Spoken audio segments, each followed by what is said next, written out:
All right, let's talk about the money habits that might be keeping you stuck. We're going to dive into some serious insights here, pulled from someone who spent a decade in the trenches of finance and investment banking. So, you ready? Let's get into it. So, what's the big secret? I mean, really, what is the one thing that truly separates wealthy people from, well, everyone else? You might think it's some complicated financial strategy, but it's not. The answer is actually surprisingly simple, and it has almost nothing to do with how big your paycheck is. It's all about a fundamental shift in how you think about your money. And here it is. This is the core idea made famous by Robert Kiyosaki in Rich Dad Poor Dad.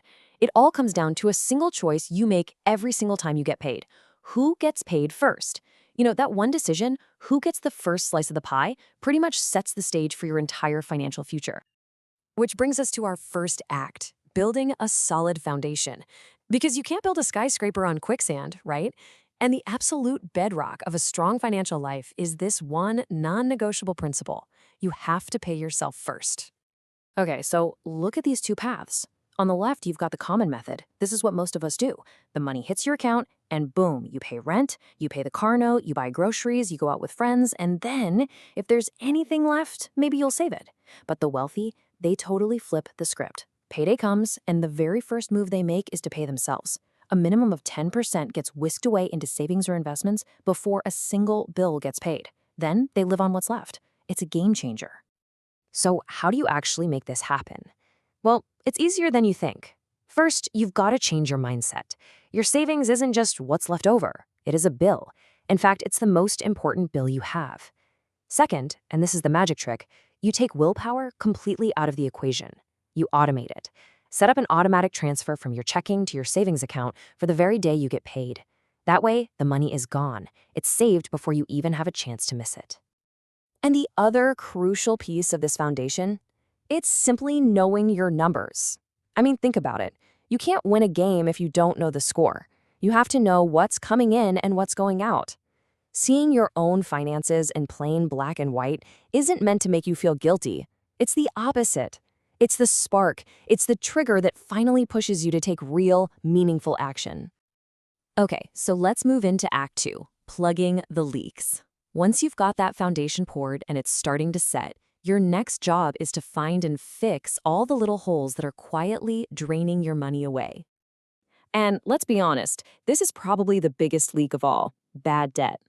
Just look at that number, 22%. The average interest rate on credit cards is absolutely brutal. Any of those little perks, the cashback, the travel points, they get completely vaporized by interest payments that high. It's like trying to run up a down escalator. And here's the hard truth. The system is literally built to profit from your slip-ups. Credit card companies don't make their money when you pay your bill in full every month. They make it when you carry a balance and pay them that crushing interest. So the rule to live by is super simple. If you don't have the cash to buy it right now, you can't afford it, period. Now, beyond that credit card debt, there are two other massive leaks we need to patch up. The first one is called lifestyle inflation, and man, this one is sneaky. The second is something most people don't even realize is a leak, paying way more in taxes than you're legally required to. So, let's talk about lifestyle inflation, because this happens to almost everyone. You get a raise or a promotion, fantastic. But then a few months later, you look at your bank account and wonder, where did all that extra money go? That's the cycle. As your income goes up, your spending just sort of quietly expands to match it. A nicer apartment, a fancier car, more expensive dinners out. It's this really subtle trap that keeps you feeling broke, no matter how much more you earn. And now for the big one. Over the course of your life, your single biggest expense won't be your house or your car. It will be taxes. But here's the kicker. Tons of people pay way more than they have to, simply because they don't understand the rules. The wealthy, on the other hand, they treat understanding the tax code like a part-time job, learning how to legally and ethically use it to their advantage.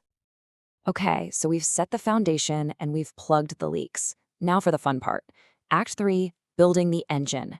This is where we stop playing defense and we finally go on offense to actively, aggressively grow our wealth. And I want you to really let this quote sink in because it's a huge mindset shift. Look, there is a hard limit on how much money you can save, right? You can only cut your expenses so much. But earning, investing, the upside there is literally infinite. To really build wealth, you have to attack both sides of the coin. Save like crazy, yes, but also focus on making more and making that money work for you. And this chart just makes it crystal clear. If you only focus on saving, you'll hit a ceiling eventually. It's capped. But the real, explosive, life-changing growth, that comes from earning more and investing what you earn. That side of the equation has unlimited potential. So, how do we fuel this engine? Well, there are 4 key parts. 1, you got to find ways to increase your income. Ask for that raise. Start a side project. 2, you have to put your money to work through investing. 3, legally shelter your gains from taxes using things like an ISA or a Roth IRA. And 4, for the love of all that is good, do not let huge piles of cash just sit in a checking or savings account where inflation is silently eating it alive every single day.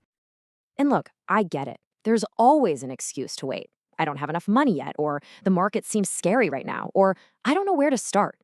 But the cold, hard reality is that every single day you're not invested is a day you're giving up the magic of compound growth.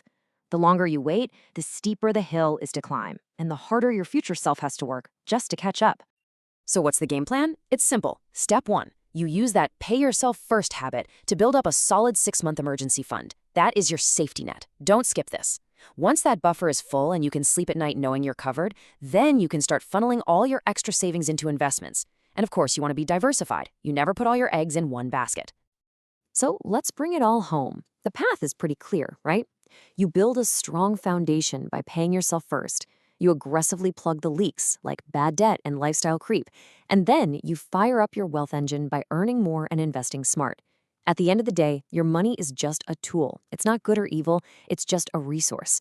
And the only question that really matters is this: are you using that tool to build the future you actually want, or are you just letting it slip through your fingers?